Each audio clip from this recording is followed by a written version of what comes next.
Maneka classics, कथा, किस्से आणि बरच काही. एक स्त्री सगळी दुःख पचवू शकते, पण तिच्या स्त्रीत्वावर जर कोणी आघात केला तर ते तिला सहन होत नाही. या कथेतल्या कालिंदीचीही आयुष्याकडनं एवढीच इच्छा असते की तिच्या समज कमी असलेल्या नवऱ्याला पुरुषाची भूक कधी लागू नये. तसं काही झालं तर तिला जीवच द्यावा लागेल आणि तिच्या पिंडाला कावळा शिवणार नाही. सगळ्या अभुक्त अतृप्त वासना फेर धरून राहतील. मग पुढे काय झालं असेल बरं?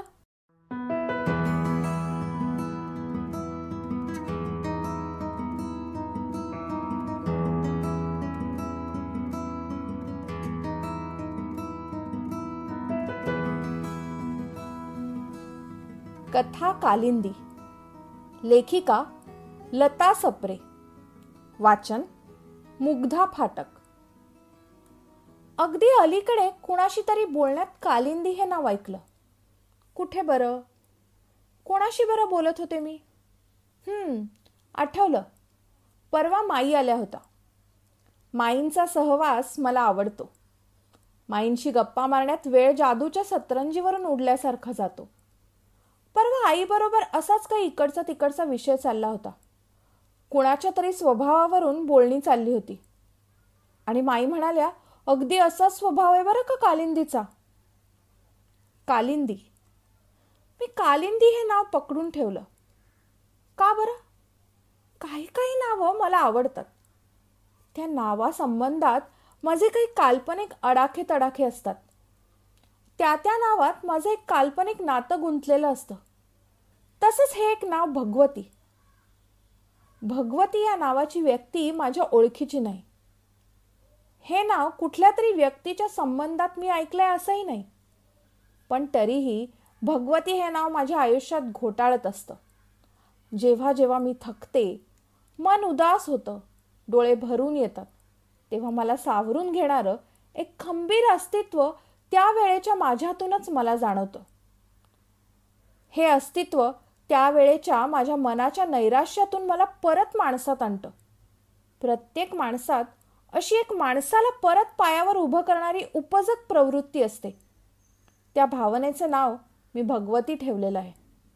अशी निरनिराळ्या भावनांची, कल्पनांची, वस्तूंची, पानाफुलांची, रंगाची, गंधाची मी माझ्यासाठी ठेवलेली अशी काही खास नावं असतात. कालिंदी हे नाव मी कोणाचं बरं ठेवलंय? या नावाने मला का अडवून धरलंय? कालिंदी हे नाव खरंच छान आहे. मला आवडतं. एका विशिष्ट रंगरूपाची, अंगबांध्याची एक सुंदर स्त्री मला दिसते. ही मला दिसणारी स्त्री माझ्या कल्पनेतली की कुठेतरी कधीतरी मला खरंच भेटलेली? कालिंदी. आणि मग मात्र मला एकदम आठवलं. कालिंदी म्हणजे नागू काकांची सून. आम्ही एकमेकींना निव्वळ भेटलो होतो असं नाही, तर एकमेकींना फार आवडलो होतो. कालिंदीचं आणि माझं एक हळवं सख्य जमलं होतं. आमच्यात अशाही पलीकडची अशी एक दाट मैत्री जमली होती. उगीच नाही कालिंदी या नावाने मला गळ घातली. मात्र नवल हे की एकीकडे कालिंदीला मी विसरूनही गेले होते. बऱ्याच वर्षांपूर्वींची गोष्ट म्हणून कदाचित विसरल्यासारखी वाटत असावी. बरीच वर्ष झाली. बरीच म्हणजे चांगली 25 वर्ष. मी तेव्हा लहान होते. जवळजवळ 10-12 वर्षांची. माझ्या बाळपणचा सुखी, निर्भर, निश्चिंत काळ तो. तेव्हा माझे वडील होते. देखणे, रुबाबदार, घवघवीत व्यक्तिमत्वाचे माझे वडील. त्यांना अनेक हौशी होत्या. त्यांनी मोठ्या शौकाने नारळ सुपारीने खच्चून भरलेली एक वाडी विकत घेतली होती. ही आमची वाडी. वाडीतल्या नारळ पोफळी समुद्राच्या खाऱ्या वाऱ्यावर पोचलेल्या. वाडीची हद्द संपली की लांबच लांब पसरलेला वाळूचा पट्टा. वेणीच्या एका पेडातून दुसरा पेड निघावा तशी किनाऱ्याची आणि आमच्या वाडीची गुंतावळ. किनाऱ्यावर कुर्ल्यांनी घातलेली रांगोळी. नजर पोचता पोचणार नाही इतकं मोकळं आभाळ. खळबळ करत फुटणाऱ्या लाटा. निरनिराळ्या रंगगंधांची फुलं. ही वाडी माझी फार लाडकी होती. शाळेला सुट्टी लागली की माझा मुक्काम वाडीवरच असायचा. आणि त्यातला अर्धा मुक्काम नागू काकांच्या घरी असायचा. नागू काका माझ्या वडिलांचे मित्र. खूप घरोबा होता आमचा. सारखं येणं जाणं देणं घेणं चालूच असायचं. वाडीवरल्या मुक्कामातला माझा बराच वेळ नागू काकांकडे जायचा, कारण मला रिझवणाऱ्या अनेक गोष्टी नागू काकांकडे होत्या.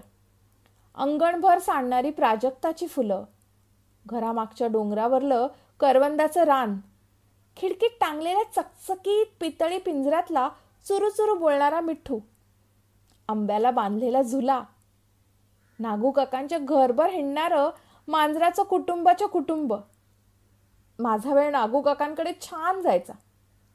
त्यातून नागू काका आणि बाई मोठं प्रेमळ, गुणी, अतिथ्यशील जोडपं. मला त्या लहान वयात दोघंही खूप आवडायची. शिवाय नागू काकांकडे माझं खूप कौतुक व्हायचं. भरपूर खायला प्यायला मिळायचं. मनसोक्त धिंगाणा घालायला मिळायचा. मला वाटायचं नागू काकांच्या घरात सदैव एक सुगंध दरवळत असतो. तो सुवास मला फार आवडायचा. तो सुवास काही उदबत्तीचा नसायचा किंवा फुललेल्या फुलांचाही नसायचा. तो परिमळ असायचा, या घरात सगळं काही पुरून उरेल इतकं आहे अशा एका प्रसन्न, तृप्त, सुखी वातावरणाचा. नागू काकांकडे सगळं भरपूर होतं. जमीन जुमला, पैसा अडका, गुरं, वासरं, दूध दुभतं, मुलं बाळं. नागू काकांना 3 मुलं होती. 2 मुली आणि 1 मुलगा. नागू काकांच्या मुलींच्या तर कहाण्याच होत्या. जुळ्या मुली या रंगाने, रूपाने, चणीने, मोठ्या ठसक्याच्या. माहेरी येतील तेव्हा दिसायच्या. अशा यायच्या की बघतच राहावंसं वाटायचं. माहेरी यायच्या त्या आपल्या संस्थानी लवाजम्यासह. नोकर माणसं, मोटारी, ड्रायव्हर, दिवाणजी, अंगभर दागिन्यांनी वाकलेल्या, उंची वस्त्रांनी वेढलेल्या, हसतमुख, तृप्त दिसायच्या. त्यांच्या लग्नाची तर दंतकथाच झाली होती. फार मोठ्या संस्थानिकाकडून आपणहून मागणी आलेल्या या मुली अवघ्या 14-15 वर्षांच्या होत्या. तेव्हा कुणाकडच्या तरी लग्नात करवल्या म्हणून मिरवायला गेल्या होत्या. त्या लग्नाला म्हणे कुठले तरी बडे संस्थानिक आले होते. नागू काकांच्या मुलींचं ठसठशीत मिरवणं त्यांच्या दृष्टीत भरलं होतं. पुढे या संस्थानिकांकडून मुलींना आपणहून मागणं आलं. साखरपुडा असा झाला की एखाद्या घरचं लग्नच. मग त्यांच्या लग्नाचा थाट तर काही विचारायलाच नको. गाव अजून देखील त्या लग्नाच्या आठवणी काढत होतं. एकंदर नागू काकांच्या दोन्ही मुलींचं भाग्य हा गावच्या गप्पांचा विषयच होता. मला आपलं त्या वयात वाटायचं नागू काकांच्या घरी सुख अखंड पाणी भरतंय आणि एक अपवाद सोडला तर जवळजवळ होतही तसंच. तो अपवाद एकच असला तरी फार महत्त्वाचा होता, कारण तो होता नागू काकांच्या एकुलत्या 1 मुलाचा. त्याचं नाव होतं श्रीपाद.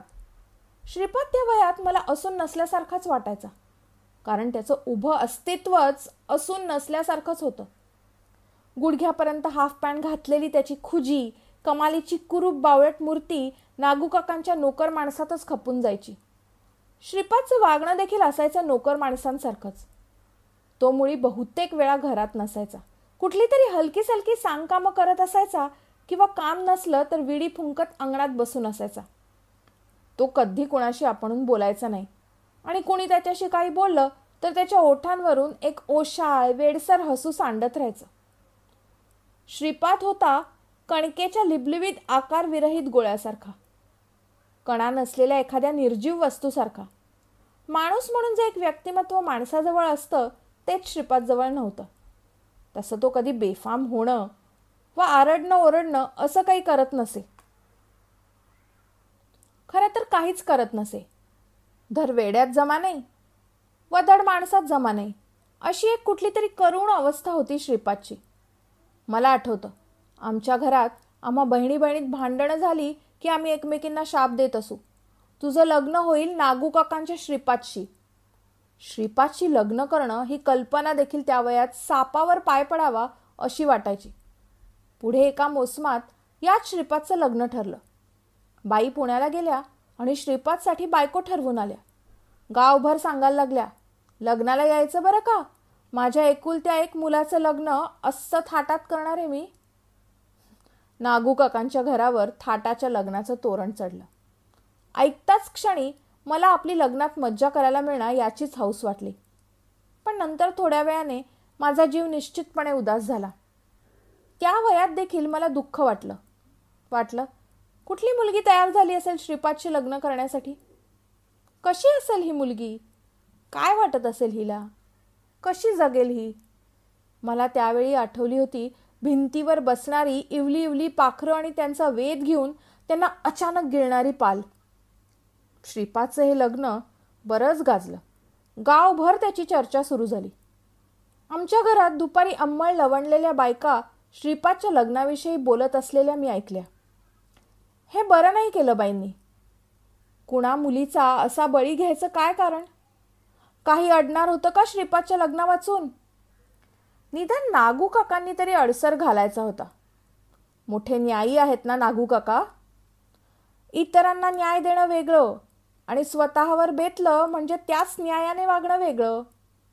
अन अखेर शेवटी नागू काका वडीलच, बाई आईच. श्रीपाद असा असला तरी तिन्ही त्रिकाळ त्याच्या पोटा पाण्याची व्यवस्था नाही का करत बाई? ही श्रीपादच्या दुसऱ्या भुकेची व्यवस्था करतायत बाई. तसा वेडपट असला तरी काही काही बाबतीत माणसातच आहे की श्रीपाद. पण कोण बिचारी मुलगी असेल कोण जाणे. जन्मभर एवढे निखारे सांभाळावे लागणार आहेत तिला पदरात. अशी दिली तरी कशी? अगं पैसा नुसतं बसून पिढ्यानपिढ्या खाल्लं तरी ओकारी देता येण्या इतकं खाता येईल. काय कमी आहे नागू काकांकडे? मुलीचं माहेर सोन्याचं करून टाकतील नागू काका. आताच बघ लग्नाचा असा थाट होईल की मुलीकडच्या माणसांच्या लक्षात देखील श्रीपादचं वैगुण्य राहणार नाही. श्रीपादचं लग्न खरंच तसंच झालं. नुसतं राजेशाही. 4 दिवस पंचपक्वान्नांचं गावजेवण झालं. सनई चौघडा वाजत राहिला. दुधा तुपाची चंगळ झाली. पाहुण्यांची धम्माल उडाली. पुण्याहून मुद्दाम आणलेल्या दारू कामाची झगमग आभाळापर्यंत पोचली. नागू काकांनी कशात मुळी म्हणता मुळी हात आखडलाच नाही. आमचं घरदार चांगलं 8-10 दिवस नागू काकांकडे होतं. श्रीपादच्या लग्नाच्या धामधुमीचा नुसता गजर वाजत होता. माझं बालमन एकीकडे या धामधुमीत रमलं होतं पण एकीकडे अस्वस्थही होत होतं. लग्नाचा निर्भेळ आनंद मी घेऊ शकत नव्हते एवढं खरं. माझं सगळं चित्त श्रीपादच्या त्या न पाहिलेल्या बायकोकडे लागलं होतं. जेव्हा जेव्हा श्रीपाद मला दिसे तेव्हा तेव्हा श्रीपादची ती न पाहिलेली बायको मला दिसत होती. आणि लग्नामुळेच श्रीपाद तर मला सारखाच दिसत होता. त्याला आता घराबाहेर जायची बंदी होती. जबरदस्तीने सजवलेलं त्याचं ते ध्यान बाईंनी जवळजवळ आपल्या पदरालाच बांधून घेतलेलं होतं. ओशाळं हसू हसत श्रीपाद बाईंच्या मागे मागे फिरत होता. नागू काका रागवले की माझघरातल्या बैठकीवर अंग चोरून मुकाट बसून राहत होता. श्रीपादला या लग्नाचं काय वाटत होतं कोण जाणे. मात्र एवढं खरं की कुणी श्रीपादची बायको असा उल्लेख केला की श्रीपादची वेडसर कोरी करकरीत नजर चमकून जात असे. श्रीपादची बायको. माझा सगळा जीव तिच्या येण्याकडे लागला होता. शेवटी लग्न 2 दिवसांवर आलं तशी पुण्याहून मुलीकडची मंडळी आली. जानोसा दिलेल्या घरात उतरली. आली बरं का मुलीकडची मंडळी आली. इतर समवयस्क मुलांबरोबर चाललेला डाव सोडून मी प्रथम धाव घेतली. धावता धावता लागलेली धाप कशी बशी आवरत मुलीच्या घरी जाऊन पोचले. खुशाल थेट आतल्या बाजूला गेले. तिथे बऱ्याच बायका होत्या. त्यातल्या एका बाईला म्हटलं, मला नवरी दाखवा हो नवरी. ती बाई हसली. तिने हाक मारली, कालिंदी. आणि त्या हाकेपाठोपाठ एक चित्र दरवाजातून सरकत आत आलं. त्या तेवढ्या वयात मुंबई ते गाव या वारंवार होणाऱ्या प्रवासात माझ्या इतक्या नातेवाईक व ओळखीच्या स्त्रियांमध्ये गावातल्या इतक्या बायकात इतकी सुंदर स्त्री मी कधी पाहिलीच नव्हती आणि अजूनही पाहिली नाही. कालिंदी नावाचं ते सौंदर्य पाहून मी खरोखरच स्तिमित झाले. पुढे मग माझं लक्ष लग्नाकडे नव्हतं. कोपरापर्यंत गोट पाटल्या घालून मिजाशीत मिरवणाऱ्या नागू काकांच्या 2 मुलींकडे नव्हतं. शतकृत्य झाल्याच्या समाधानाने फुलून निघालेल्या बाईंकडे नव्हतं. नवरदेवाच्या उंची वेशात विद्रूप दिसणाऱ्या कुरूप श्रीपादकडे नव्हतं. सारखी मी पाहत होते ती कालिंदी. एक क्षणभर मी तिच्यावरली माझी नजर दूर केली नाही की तिच्या मागे जाणंही सोडलं नाही. कालिंदीच्याही ती लक्षात आलं की काय कोण जाणे. पण 2-3दा तिने माझी कशासाठी तरी मदत घेतली आणि मग माझ्याकडे पाहून तिने एक आपलेपणाचं, जीवाभावाचं हसू उधळलं. तिथूनच आमच्यामध्ये एक निर्व्याज नातं निर्माण झालं. कालिंदी माझी मैत्रीण झाली. लग्न संपलं. पाहुणे परतायला लागले. बाईंच्या 2ही मुली सासरी गेल्या. मुलीकडची मंडळी निघाली. कालिंदीने आपल्या भावंडांचा, आई वडिलांचा निरोप घेतला. मी तो निरोप कालिंदीच्या मागे उभी राहून पाहत होते. मला वाटलं होतं कालिंदी ढवळून ढवळून रडेल, पण कालिंदी भराभर गुटके गिळत होती. तिने मुळीच रडायचं नाही असं ठरवलेलं दिसत होतं. कालिंदी शेवटी आपल्या वडिलांच्या पाया पडली आणि मीच रडायला लागले. कुणाला कळू नये म्हणून धावत धावत मोरीत गेले. मोरीत उभं राहून खूप रडले. कशासाठी रडत होते मी इतकी? कालिंदीने आपल्या माणसांचा निरोप घेतला म्हणून? मग लक्षात आलं की कालिंदीच्या रूपसौंदर्यात मी इतके गुंतले होते की बाकीचं सगळंच विसरून गेले होते. ते विसरून गेलेलं कालिंदीचं श्रीपादशी झालेलं लग्न मला आता आठवत होतं.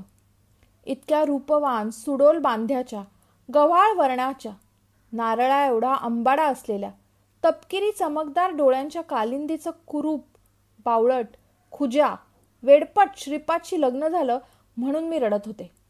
कसं बसं रडू आवरून डोळे पुसता पुसता मी स्वतःकडून स्वतःच एक वचन घेतलं. कालिंदीला मी सुखात ठेवीन. मी काय कालिंदीला सुखात ठेवणार? पण बाळपण ते. मात्र एवढं खरं की वाडीवरच्या त्या मुक्कामात मी कालिंदीपासून थोडीही दूर झाले नाही. नागू काकांकडे नेहमीच माझा मुक्काम असे, पण आता तो वेड्यासारखा वाढला. घरचं कुणी जबरदस्तीने मला घरी न्यायला आल्याखेरीज मी घरी जातच नव्हते. माझी आई मला म्हणाली होती, अगं सारखं काय कालिंदीच्या मागे असतेस? नव्या घरी रुळायला तिला सवड तरी दे जरा. आईचं बोलणं मी एका कानाने ऐकलं होतं आणि दुसऱ्या कानाने सोडून दिलं होतं. मी कालिंदीच्या मागे मागेच हिंडत राहिले. एक दिवस माझी आई मला पुन्हा रागावली. म्हणाली, काय बोलतेस ग एवढं तिच्याशी? खरं तर कालिंदीत आणि माझ्यात फारसं बोलणं अजून झालंच नव्हतं, पण न बोलता एकमेकींना एकमेकींची आस्था दाखवणाऱ्या अनेक गोष्टी आम्ही करत होतो. हा आस्थेचा तंतू आमच्यात का निर्माण झाला कोण जाणे, पण या गोष्टीला काही कारणं थोडीच असतात. असे तंतू निर्माण होतात ते होतात. शिवाय मला वाटतं कालिंदीला छोटा का होईना पण माझा एक आधार वाटत असावा. एकंदर या सगळ्या झालेल्या प्रकारांनी कालिंदीची अवस्था जरा धक्का लागला तर फुटेल अशा नाजूक काचेच्या भांड्यासारखी झाली होती. अशा अवस्थेत माणसाला दुसरं माणूस लागतं. ते दुसरं माणूस त्या नव्या अनोळखी घरी मी होते. त्या परक्या घरात अंग चोरून वावरताना कालिंदीची नजर मला धुंडाळत राहायची. नागू काका समोर दिसले की कालिंदी नजरेने माझा आसरा घ्यायची. बाई काही बोलल्या की कालिंदी नजरेने माझी सहानुभूती मागायची. श्रीपाद दिसला की घायाळ, विद्ध होऊन उठलेली कालिंदीची करुण नजर माझ्या आडोशाला धावायची. हळूहळू आमच्यात संभाषणही घडू लागलं. मी तिला वहिनी म्हणणार होते, पण तिनेच मला म्हटलं, मला कालिंदी म्हण, बरं वाटतं. मग लोकांसमोर वहिनी आणि आम्ही दोघी एकट्या असलो की मात्र कालिंदी सुरू झालं. दुपारच्या निवांत वेळी आम्ही एकट्या असायचो. पडवीतल्या झोपाळ्यावर हळूहळू झोके घेत आमच्या गप्पा चालायच्या. माझं लहान वय, काय विचारावं आणि काय विचारू नये एवढा पोच मला नव्हता. ज्या प्रश्नाने मला कमालीचं दुःखी केलं तोच प्रश्न पहिल्याच दणक्यात मी कालिंदीला विचारून टाकला. म्हटलं, कालिंदी, तू इतकी छान, इतकी सुंदर, इतकी हुशार, तू श्रीपादशी का ग लग्न केलंस? काचेच्या भांड्याला धक्का लागला आणि काचेचं भांडं फुटलं. कालिंदीचे डोळे भरून आले. ओठ थरथरायला लागले. आपल्या थंडगार हातात माझा हात घट्ट धरून ठेवत कालिंदीने म्हटलं, मी सुद्धा देवाला हाच प्रश्न सारखा विचारते. हे लग्न झालं नसतं तर देवाच्या देवत्वाला काही बाध आला असता का? हे लग्न होऊ नये म्हणून मी सारखी प्रार्थना केली. मात्र प्रार्थनेखेरीज दुसरं काही केलं नाही ग. पळून गेले नाही, जीव दिला नाही, मोठ्याने रडले ओरडले सुद्धा नाही. काय रडले ती आतल्या आत. माझ्यात नाही ते बळ. पहिल्यापासून मी फार भित्री आहे. सगळे नियम सांभाळून आडोशाने जगलेली मुलगी आहे. मोठ्या माणसांनी ठरवल्यावर तसं पुस्तकातल्यासारखं मला काही करता आलं नाही. मोठी माणसं काही मुळात वाईट नव्हती. एखाद्या गोष्टीत असतात तशीच काही माझ्या वाईटावर उठलेली दुष्ट माणसं नव्हती ती. माझे आईवडील ते. त्यांनाही हे लग्न आवडलं असं नाही, पण पुष्कळदा परिस्थिती माणसाला न आवडणाऱ्या गोष्टी करायला लावते. आमची परिस्थिती माहिती आहे तुला? 2 वेळच्या भाकरीच्या विवंचनेची, घरात एक दिडकीही न आणणारे वडील, अंगावरून गेलेल्या वाऱ्यामुळे बुद्धीने आणि प्रकृतीने अधू झालेले, लोकांच्या घरची जेवणं करून घर चालवणारी आई, घरात माझ्या पाठच्या 4 बहिणी, 2 भाऊ, सगळ्यांची शिक्षणं व्हायची, लग्न व्हायची, सगळं आयुष्यच व्हायचं. माझ्या आईचा जीव स्वयंपाक रांधून रांधून दमलेला आणि त्यात तिला माझी काळजी. माझी आई म्हणायची, तुझं हे रूप कालिंदी, तुझं हे रूप आहे राणी वेशात शोभण्यासारखं. तुला न्यायला तर माणिक मोती उधळत एखाद्या देशातून एखादा राजकुमारच यायला हवा. पण या आडवाटेला, या दारिद्र्य घाणीत कोण येणार कालिंदी? कोण येणार? आणि मग एक दिवस आमच्या आडवाटेला या मोठ्या घरातले लोक आले. त्यांनी माझं रूपवर्णन आणि आमची कोंडी माझी आई ज्या घरी स्वयंपाकाला जाते तिथून ऐकली होती. बाईंचं झुळझुळीत लुगडं आणि कोपरापर्यंतच्या गोठ पाटल्या. आमच्या घराला चांगल्या वस्त्रांचा आणि सोन्याचा तो पहिला स्पर्श होता. आमच्याच सारखी आमची शेजारची मंडळी, आमची आई, माझी भावंड, साऱ्यांची दातखीळ बसावी तशी नजरखीळ बसलेली होती. आपल्या डोळ्यांवर विश्वास ठेवावा की नाही तेच साऱ्यांना समजत नव्हतं. आणि पुढे तर काहीच कळेनासं झालं. बाईंनी मला मागणी घातली. उंची साडी आणि तांबड्या भडक कुंकवाने भरलेला सोन्याचा करंडा माझ्या हातात दिला. ही तर नुसती सुरुवात होती. पुढे तर बाईंनी आमच्या घराचं स्वरूपच बदलून टाकलं. मुलीकडून हुंडा घ्यावा ते आमच्या घरी उलटच झालं. मुलाकडून आम्हाला 50,000चा हुंडा मिळाला. लग्नाचा सारा खर्च मुलाकडच्यांनीच उचलला. माझ्या अंगावर घालायच्या दागिन्यांची बाईंनी यादी सांगितली आणि माझी आई कमरेतच वाकली. ते सगळ्या झगमगाटात फक्त एक गोष्ट क्षुल्लक मानली गेली. मुलगा जरा बावळट आहे, कुरूप आहे, थोडा मंद डोक्याचा आहे. म्हणजे तसा वेडा वगैरे नाही, तसा त्याचा काही त्रास नाही. उलट देवमाणसात जमातो. त्याचे पणजोबा पण असेच होते. पण त्यांचा संसार दृष्ट लागावा असा झाला. काही कमी पडणार नाही मुलीला. पाटावरून उठेल की ताटावर जाईल, निर्णय तिथेच ठरला. नकार देण्याची वा नुसता तसा विचार करण्याची ताकद तरी कुणाची होती? खरं सांगू, मला तर काहीच समजलं नाही. मात्र सपाटून रडू फुटलं. सगळ्यांना क्षुल्लक वाटलेली गोष्ट माझ्या मनात फार मोठी झाली. अवचित घडल्या गोष्टींनी आणि बाईंच्या पैसे उधळण्याने मीही दिपून गेले होते. माझ्याही मनात स्वप्न होतं, माणिक मोती उधळत येणाऱ्या राजकुमाराचं, घोडा फेकत येणाऱ्या रुबाबदार देखण्या राजपुत्राचं. माझ्या स्वप्नातून तो कित्येकदा आमच्या या आडवाटेलाही आला होता. या आडवाटेवर इच्छांची अनेक फुलं सांडून गेला होता. आणि आता माणिक मोती आले होते, पण राजकुमार आला नव्हता. काय करावं तेच मला सुचेना. मात्र घरी आलेल्या या माणिक मोत्यांनी आमची आडवाट, आमचं घरदार बदलून गेल्याचं मला दिसत होतं. 50,000भोवती आमच्या घरातल्या अतृप्त वासना घोंगावू लागल्या होत्या. आमच्या आईने आपल्या परीने खूप विचार केला. आमच्यापेक्षा बऱ्या परिस्थितीतल्या आणि आमच्याकडे ढुंकूनही न पाहणाऱ्या आपल्या दिराचा सल्ला घेतला. दुपारच्या भगभगत्या उन्हात पायपीट करत आपल्या धाकट्या मोठ्या बहिणींची घरं गाठली. त्यांचं काय म्हणणं आहे? त्यांच्या नवऱ्यांची काय मतं आहेत? अखेर शेवटी आमच्या घरातल्या सगळ्या वडीलधाऱ्या विचारवंतांना ही आपणहून घर उडकत आलेली संधी अपूर्वाईची वाटली आणि माझं लग्न ठरलं. त्या दिवशी माझी आई रडली. म्हणाली, मुलगा असा उणा नसता तर दूध साखरेत केशर पडलं असतं ग. नंतर ती सारखी म्हणत राहिली, पण पाटावरून ताटावर करशील ग कालिंदी. तुझ्या रूपाला हेच भाग्य हवं ग बाई, हेच भाग्य हवं. मग माझं हे भाग्य नक्की झालं. त्याविरुद्ध काही करण्याची माझी शक्ती नव्हती. खारीसारखी भित्री मुलगी मी. रडण्या वाचून दुसरं मी काही करू शकले नाही. देवाची प्रार्थना करत राहिले की काही घडो, पण हे लग्न न हो. इतकी रडले की खरोखरच त्या पाण्याने प्रारब्धाची रेख देखील पुसून गेली असती. पण मला वाटतं नुसत्या रडण्याने काही देखील होत नाही आणि प्रार्थना करूनही काही होत नाही. निदान माझ्या बाबतीत तरी काही झालं नाही.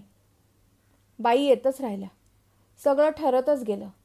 तयारी होत गेली म्हणजे बाईंकडून. एक दिवस आम्ही या गावी आलो आणि माझं लग्न झालं. कालिंदी या कोपऱ्यापर्यंत गोट पाटल्या घालण्यासाठी आणि पाटावरून ताटावर करण्यासाठी या घरात आली. त्या दिवशी दुपारी हातातल्या गोट पाटल्यांवरून हात फिरवत कालिंदी माझ्याजवळ खूप रडली. माझेही डोळे भरून येत राहिले. मी लहान होते. नक्की काय बोलावं आणि काय करावं ते मला कळलं नाही.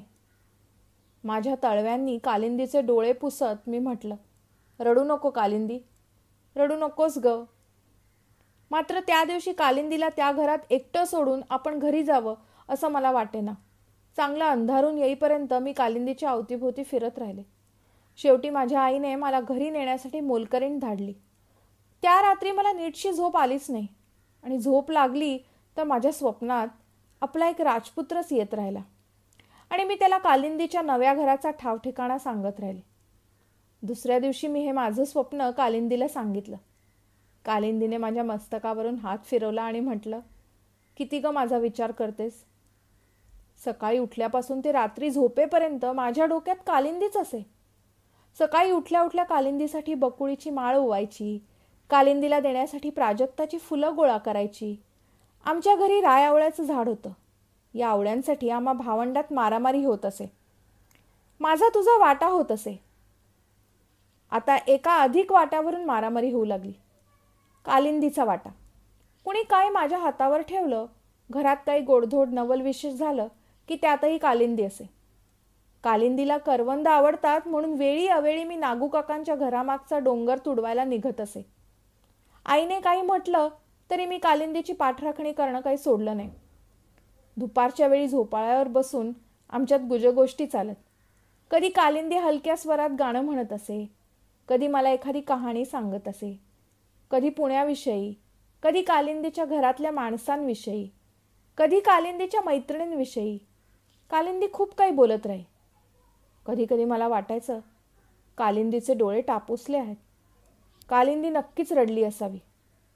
एक दोनदा माझ्या हेही लक्षात आलं की आम्ही झोपाळ्यावर झोके घेत राहतो तेव्हा श्रीपाद पडवीच्या जाळीतून कालिंदीला चोरून पाहत राहतो. का कोण जाणे, पण श्रीपादचं तसं कालिंदीकडे पाहत राहणं मला आवडत नसे. मी कालिंदीला तसं म्हटलंही. मला नाही आवडत श्रीपादने असं तुझ्याकडे पाहिलेलं. कालिंदी काही बोलली नाही. तिचे डोळे भरून आले आणि तिने माझा हात आपल्या हातात घट्ट धरून ठेवला. मला वाटतं कालिंदी थरथर कापत देखील होती. 2 दिवसानंतर एक दिवस सकाळी नागू काकांच्या मोलकरणीची मुलगी आमच्या घरी आली. तिने मला खूण करून एकीकडे बोलावून घेतलं आणि हलक्या आवाजात कालिंदीचा निरोप दिला. वहिनींनी बोलावलंय तुला. सकाळचं खाणं पिणं सोडून मी कालिंदीकडे धाव घेतली. एवढ्या सकाळी अंगणातल्या तुळशी कट्ट्यावर कालिंदी बसली होती. बहुतेक माझीच वाट पाहत होती. मी जवळ जाताच माझा हात तिने घट्ट धरून ठेवला. त्या दिवशी सारखंच तिचं सर्वांग थरथरत होतं. रडव्या आवाजात कालिंदी माझ्याशी बोलू लागली. म्हणाली, तू प्रार्थना करतेस का ग कधी? खरी होते का ग तुझी प्रार्थना? तुला माझ्याविषयी फार फार वाटतं नाही ग? ज्या माणसाला आपल्याविषयी फार वाटतं त्या माणसाने आपल्यासाठी केलेली प्रार्थना देव ऐकतो म्हणतात. करशील ना ग मग माझ्यासाठी प्रार्थना? देवाला सांग, म्हणावं आता सगळं झालं ते झालं. कालिंदीला पाटावरून ताटावर आणलंस ते खूप झालं. त्यासाठी कालिंदीच्या कुंकवात जो रंग भरलास तोही कालिंदीने मान्य केलाय. कालिंदी सगळं पचवेल. अगदी अखेरपर्यंत सगळं पचवत राहील. काही वावगं करणार नाही. देवावर वाहणाऱ्या फुलांसारखं ताजं स्वच्छ शरीर ठेवेल. सगळ्या भुका मारेल, वासना गिळेल, तारुण्याची आहुती सोडत राहील. कालिंदी या घरची लक्ष्मण रेषा ओलांडणार नाही. श्रीपादची काळजी वाहील, त्याची दुखणी बाणी काढेल, त्याचं हवं नको पाहिल, त्याचं बरं चिंतत राहील. पण म्हणावं देवा, श्रीपादला पुरुषाची भूक कधी लागू देऊ नकोस. श्रीपादला कालिंदीची बायको म्हणून भूक कधी लागू देऊ नकोस. म्हणावं तशी श्रीपादला भूक लागली ना तर खारीसारखी भित्री कालिंदी इतकी धीट होईल की खुशाल जीव देखील देईल. आणि मग म्हणावं, कालिंदीने असा जीव दिला तर तिच्या पिंडाला कावळा शिवणार नाही. त्या पिंडाभोवती असणाऱ्या जगातल्या सगळ्या अभुक्त अतृप्त वासना फेर धरून राहतील. म्हणावं देवा, त्याचं पाप तुला. कालिंदी बोलत राहिली आणि माझ्या अंगावरून सरसर काटा जात राहिला. खरं तर त्या माझ्या अपुऱ्या वयात कालिंदीने नेमकं काय म्हटलं ते मला कळलंच नाही. मात्र एवढं कळलं की जे तिने म्हटलं आहे ते काहीतरी फार भयंकर आहे. ते फक्त कालिंदीमधलं आणि माझ्यामधलं गुपित आहे. ते मी कोणाला कधीही सांगणार नाही. ते गुपित मुळीच न सांगता माझ्या मनात कसं राहील याची मला काळजी वाटत राहिली. पण कसं कोण जाणे, मी ते गुपित मनातल्या मनात राखलं. पुढे आमचा वाडीवरचा मुक्काम संपला. मुंबईला परतण्याचा दिवस आला. मी हट्ट केला, गावातच राहते, गावातच शाळेत जाईन असं मी आईला परोपरीने सांगून पाहिलं. पण त्यावर नुसतं हसण्यापलीकडे माझ्या आईने काही केलं नाही. आपल्या कपड्यांबरोबर माझेही कपडे भरले. मी आणि कालिंदी गळ्यात गळा घालून रडलो. अगदी निघताना मी कालिंदीच्या कानात म्हटलं, मी रोज प्रार्थना करते हां, आणि अगदी रोज करीन. मुंबईला आल्यावर माझे बरेच दिवस उदास अस्वस्थ गेले. कालिंदीच्या आठवणीने माझे डोळे भरून येत राहिले. न चुकता मी रोज कालिंदीने सांगितलेली प्रार्थना करत होते. पण पुढे एक एक घटना अशा घडत गेल्या की कालिंदीची व माझी भेटच झाली नाही. एकाएकी माझे वडील वारले. माझ्या आईने वाडी विकून टाकली. आमचं गावाला जाणं बंद झालं. हळूहळू मी मोठी होत गेले. शाळा, कॉलेज, मैत्रिणी, माझ्या मनातल्या कालिंदीच्या आठवणीवर खपली धरली गेली. माझे वडील गेल्यावर नागू काकांचं सांत्वनाचं पत्र आलं तेवढंच. पुढे त्यांच्याकडून व गावाकडून काही बातमीही कळली नाही. पुढे माझं लग्न झालं. मी मुंबईपासून खूप दूरच्या गावी निघून गेले. पुढे तर देश सोडून बाहेर गेले. नवल वाटतं की असं कसं झालं, पण असं झालं खरं की मी कालिंदीला विसरले. कालिंदी. परवा माई आल्या होत्या. आमच्या काही इकडल्या तिकडल्या गप्पा चालल्या होत्या. कुणाच्या तरी स्वभावाविषयी आम्ही बोलत होतो. माई म्हणाल्या, अगदी असा स्वभाव बरं का कालिंदीचा. कालिंदी. अचानक खपली निघाली. भळभळ रक्त व्हायला लागावं तसं भरभर मला कालिंदीविषयी आठवू लागलं. कितीतरी वर्ष झाली होती. बरेच दिवस मी कालिंदीसाठी प्रार्थना केली होती. पण पुढे हळूहळू मला त्या प्रार्थनेचा विसर पडला होता. कुठे असेल आता कालिंदी? काय झालं असेल तिचं? मला सुखाने श्वास घेता येईना. मला चैनच पडेना. मग मी पत्ते शोधत राहिले. एक पत्ता मिळाला. या पत्त्यावरच्या लोकांचा अजूनही गावाशी संबंध होता. त्यांचं नाव होतं रानडे. एक दिवस मी रानड्यांकडे गेले. घरात रानड्यांची सून होती. आम्ही गाव सोडल्यावर रानड्यांच्या घरात आलेली. मी तिला म्हटलं, तुम्ही मला ओळखणार नाही, पण तुमच्या सासरच्या गावची मी. एकदा आमची वाडी होती तिथे. जाता का कधी गावाकडे? विशेष नाही, अगदीच नडलं तर. माझे सासरे आता एकटेच असतात तिथे. अगदी पिकलेत, पण इथे यायला तयार नाहीत. इतक्यात कधी गेला होतात गावाकडे? वर्षभरापूर्वी. गाव बदललंय का हो? नाही, तसंच आहे. आणि माणसं? माणसं नवी जुनी आली गेली असतील नाही? नवी कुठली? अहो, नोकरीमुळे बहुतेक तरुण माणसांनी गाव सोडलंय. जुनी माणसं आपली जगत असतात तिथे. नागू काका? नागू काका गेले. मग असतं कोण आता त्यांच्या घरी? दोन्ही डोळ्यात मोतीबिंदू पडून अंधळा झालेल्या बाई आणि त्यांचा वेडसर मुलगा श्रीपाद. आणि श्रीपादची बायको? श्रीपादची बायको होय, ती तर कधीचीच गेली. कुणी म्हणतात एका पहाटे पाणी भरताना पाय घसरून विहिरीत पडली आणि गेली, तर कुणी म्हणतात जीव दिला तिने. मी सुन्न झाले. कालिंदीने जीव दिला? कितीतरी वर्षांपूर्वी. मी तेव्हा कुठे होते? प्रार्थना करत होते की नव्हते? थोडा वेळ मी मुकाट बसून राहिले. मग मी रानड्यांच्या सुनेला म्हटलं, तिच्या पिंडाला कावळा शिवला नसेल हो. त्याला म्हणावं, घे आता हे पाप आपल्या माथी. एवढं पाप त्याने घेतलं नसतं तर काय त्याच्या देवपणाला धक्का लागला असता का हो. मग मी घळघळा रडायला लागले आणि रानड्यांची सून माझ्याकडे नुसतीच पाहत राहिली. आत्ता आपण ऐकलत लता सप्रे लिखित मुग्धा फाटक यांच्या आवाजात कालिंदी. ही कथा 1977च्या मेनका मासिकाच्या दिवाळी अंकात पहिल्यांदा प्रकाशित झाली होती. ही मेनका प्रकाशनची 2022ची प्रस्तुती आहे.